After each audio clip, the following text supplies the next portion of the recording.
$12. Yep. $12. I want you to picture this for a second. You are driving down the 405 or maybe the 101. Your fuel light pops on. Right, the classic panic moment. Exactly. So you pull off the freeway, you roll up to the pump, and you look at that digital marquee. And for a split second, you probably think the machine is just, well, you think it's broken. Because it says double digits. And not for a whole tank, mind you, for a single gallon of gas. It sounds like a scene from some dystopian disaster movie. Or maybe just a bad nightmare. But if you look at the stack of reports on the desk today, specifically the new inventory analysis, that number isn't a nightmare at all. It is a mathematical probability for California later this year.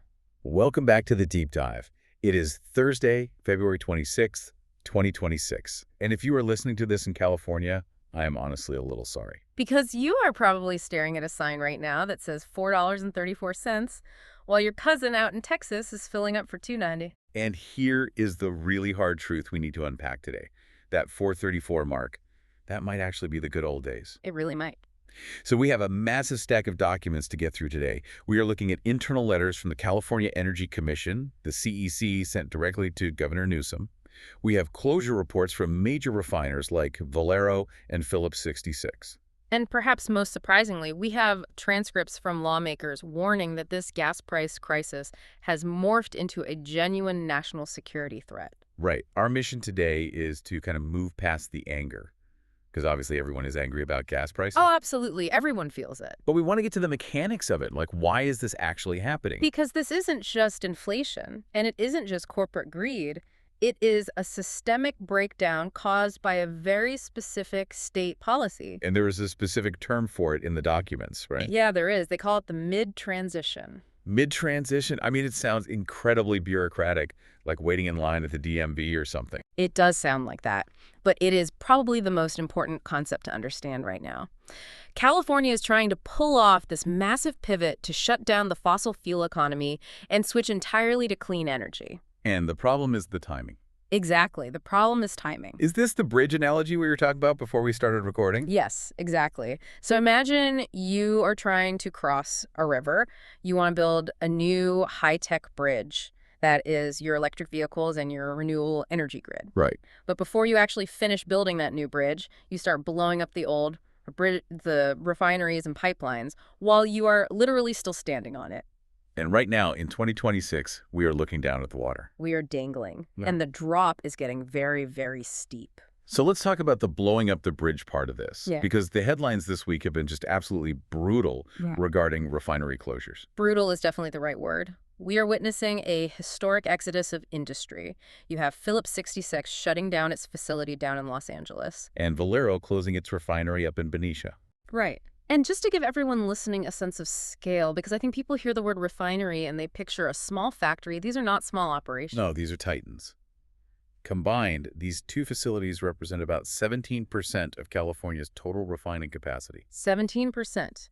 Imagine walking into a grocery store to buy milk, and almost 1 out of every 5 cartons is just gone from the shelf. That is the chunk of supply that is vanishing from the market almost overnight. I was reading the Rig Zone report on the Valero shutdown in Benicia, and the human cost is stark. We're talking about 237 jobs cut. And the report specifically notes they are mostly non-union, which usually means fewer protections and severance options for those workers. It is a really hard hit for the local economy there, but what struck me most in the Valero documents was the tone.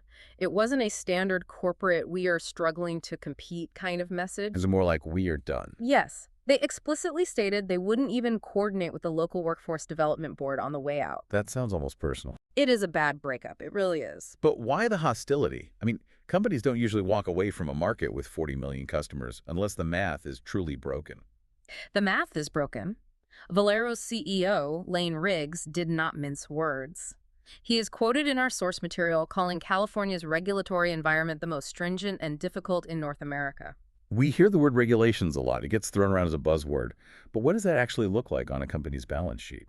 It looks like massive uncertainty and direct massive costs. For example, the Benicia refinery was recently hit with an $82 million fine for chemical releases. That eats into your operating margins immediately. But the real jaw-dropper, the number that really shows how bad it is the exit fee. Yes, this was the number that stopped me cold. Valero spent nearly $1 billion just preparing to close the facility. Almost a billion, yes. Between asset write-downs and long-term environmental cleanup liabilities, it cost them $1 billion just to stop doing business there. Just think about the business logic there for a second. It's staggering. The environment is so toxic for them financially that paying $1 billion to leave is considered a smart, strategic financial move compared to staying open. That is genuinely terrifying for the remaining market. If the big guys with deep pockets are paying billions just to flee, who is left to make the gas? Fewer and fewer players. And that leads to the second major problem we need to cover: geography. Right. Because we are in the United States, we are currently the largest oil producer in the entire world. So if California stops making its own gas, why can't we just pipe it in from Texas or Louisiana? Because of the mountains. Energy analysts actually call California the West Coast Island. An energy island. Exactly. We tend to think of the U.S. as one big connected grid where everything flows freely. But for liquid energy, the Rockies are a massive physical barrier. There are no major petroleum pipelines connecting the Gulf Coast refining hubs to California. So we are physically isolated from the rest of the country's supply. Completely. If we don't refine the gas inside California borders, it has to come in by ship. It has to come all the way through the Panama Canal or across the Pacific Ocean. Which obviously adds weeks. The delivery time. Weeks of time, and it adds a massive premium to the actual cost of the fuel. So when we lose 17% of our local capacity, we can't just turn a valve in Texas and replace it. No. And that scarcity is what drives the price up for everyday drivers. But it also exposes a vulnerability that goes way, way beyond your wallet. And this is where the research took a turn that I honestly wasn't expecting. You're talking about the national security angle. Right. This is the surprising fact we promised at the top of the deep dive. We have transcripts from lawmakers, specifically Representatives Vince Fong and Stan Ellis, who are raising major flags. They are arguing that this isn't just an economic issue anymore, it is a military readiness issue. I think people forget how heavy the military footprint actually is out here. It isn't just Hollywood and Silicon Valley. We have over 30 military bases in the state. You've got Edwards Air Force Base, Camp Pendleton, the massive San Diego Naval Base. Exactly. And the Department of Defense is the single largest institutional consumer of petroleum in the entire world. Fighter jets don't run on batteries yet. Aircraft carriers, tanks, heavy transports, they all need liquid fuel.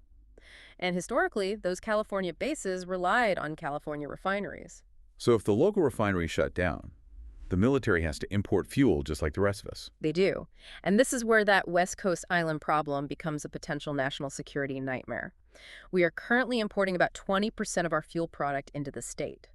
With these new closures, reports suggest that for things like jet fuel and diesel, that import number could jump to 40%. Okay, but we trade with allies all the time. We import cars from Japan, wine from France. Why is importing jet fuel such a massive security risk? It entirely depends on who you are buying it from.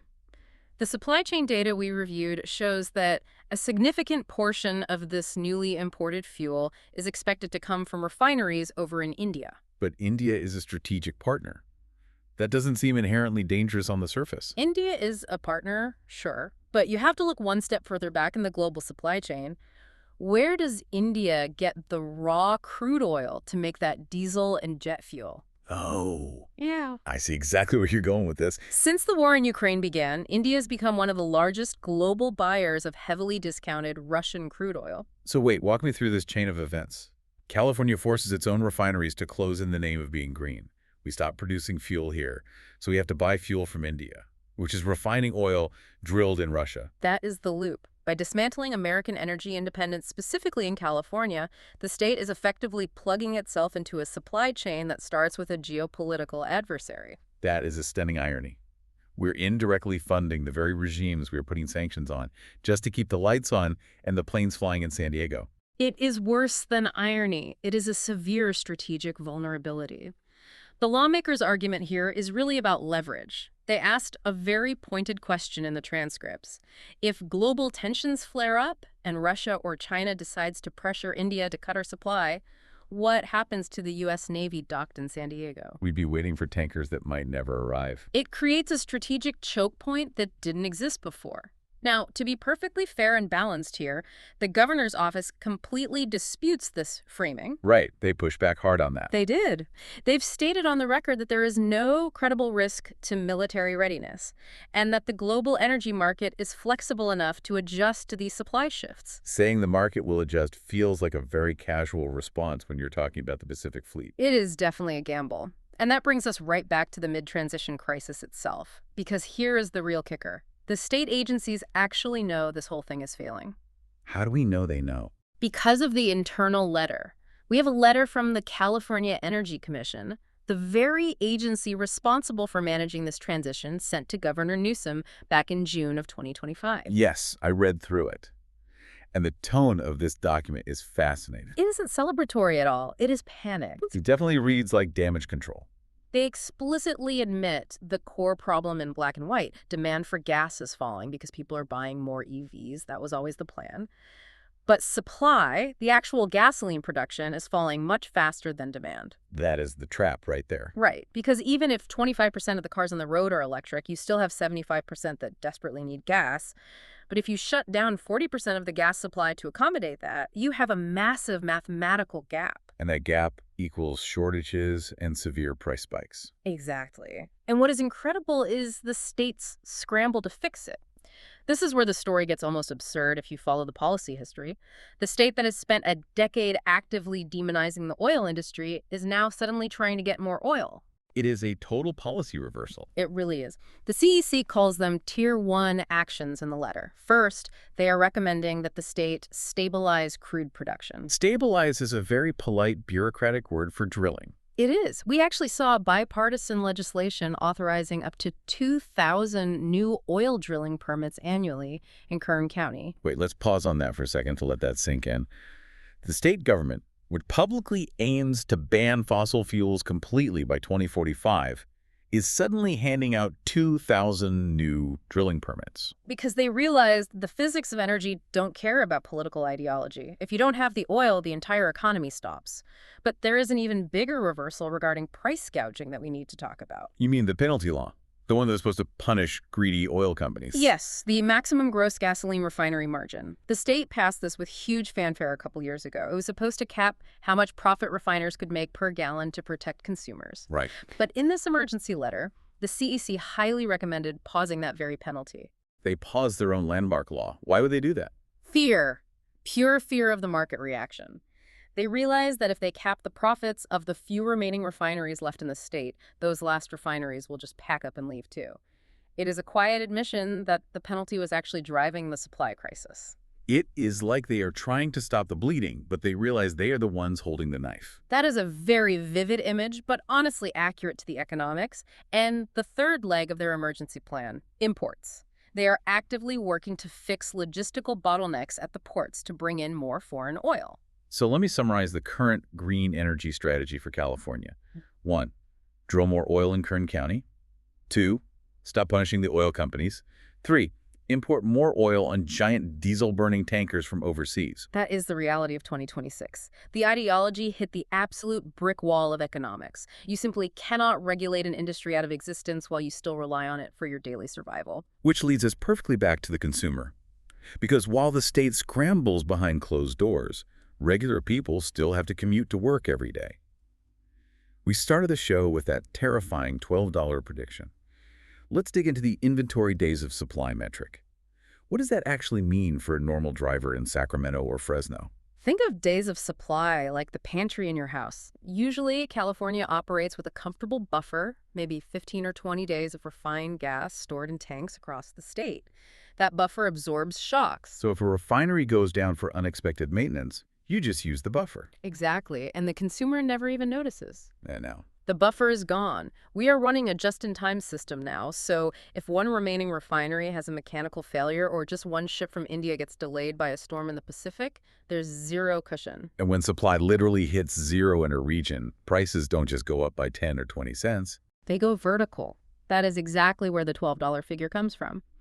In a true shortage, the price isn't determined by the cost of production anymore. It is determined by desperation. How much will you pay to get to your job so you don't get fired? $10, $15. There's no ceiling. Exactly. It is extreme, unchecked volatility. The analysts we read offered some advice for drivers, but honestly, it feels more like survival tactics at this point. Like what? They said to shop around aggressively.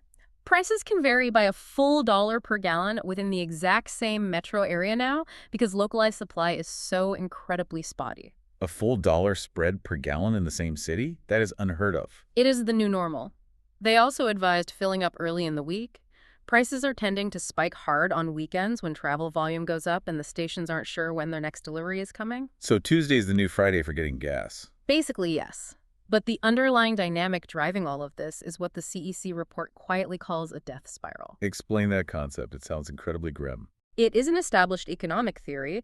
As state regulations make refining more expensive, some companies leave the market. We saw that with Valero. That drops the overall supply. Yep. So the remaining companies have to work harder, run their older equipment much longer without breaks, and pay higher compliance costs per gallon because there are fewer total gallons being made to spread those fixed costs over. So the basic price of making the gas inevitably goes up. Right, which leads to higher prices at the local pump, which makes the state government angry, so they pass even more strict regulations to punish the companies, which makes the next refiner decide to leave. Wow.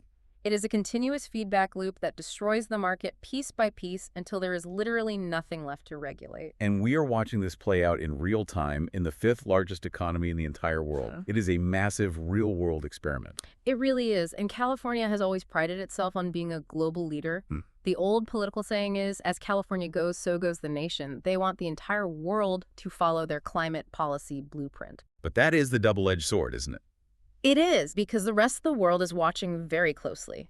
Developing nations in Africa, in Southeast Asia, they are watching California to see if you can transition to green energy without destroying your middle class in the process. And if the final result of the California experiment is $12 gas, rolling localized shortages, and indirect reliance on Russian oil just to keep military bases open, then the rest of the world is going to look at that blueprint and say, no thank you. it might actually set the global climate movement back by decades. That is the ultimate risk. If you make the energy transition synonymous with economic collapse and security threats, no one else is going to follow you over that bridge. So the lesson here isn't necessarily that green energy itself is bad. It is that you absolutely cannot ignore the boring, unsexy logistics of the transition period. You need a practical plan that deals with reality, not just wishful thinking. You simply can't burn the bridge while you are still standing in the middle of it. Well, that is a heavy realization. But before we wrap up, it makes you wonder about the end game. If the state can't pull out of this death spiral, What do you mean? think about it. If the global supply chain gets disrupted, say things escalate overseas, and those foreign tankers stop arriving at the ports, does the federal government eventually have to step in and literally nationalize California's remaining private refineries just to keep the Pacific Fleet operational? Now, that is a terrifying thought. But given the security stakes we just talked about, it isn't impossible. It is definitely something for everyone to mull over as we watch this play out. If you are out there in California, keep your eye on the local pumps and maybe keep an eye on the ports too, because that is where your energy is coming from now. It is going to be a very bumpy year. Thanks for diving in with us today. We will be tracking these prices and the policy shifts closely as they happen. Stay informed, everyone.